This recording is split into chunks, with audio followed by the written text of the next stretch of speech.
মসজিদের অবকাঠামোগত উন্নত হচ্ছে। মসজিদে আগে ওই দেখা যাচ্ছে টালির ছিল, কিন্তু টিনের হয়েছিল একসময়, টিন থেকে একসময় ছাদ হয়েছে, একসময় টাইলস হয়েছে।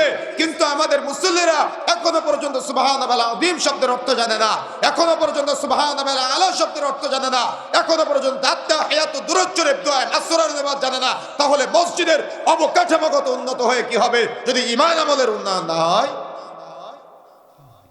কথা বুঝেন না মনে হয়। কি বুঝেছেন আপনি? কিছুই বুঝতে পারেন না, সকালে বলে যাবেন। সেটাও করতে হবে। রাসূলুল্লাহ সাল্লাল্লাহু আলাইহি ওয়াসাল্লাম বলেছেন, মান বানা লিল্লাহি মসজিদান, যে ব্যক্তি মসজিদ নির্মাণ করবে তার জন্য ঘর নির্মাণ করা হবে জান্নাতে।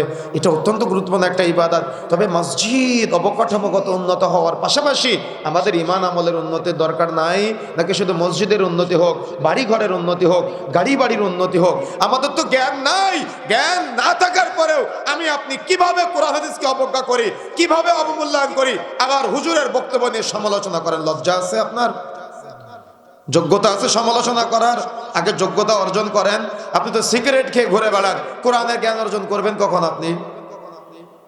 আশ্চর্য হিসাব সমাজে চলছে এগুলা।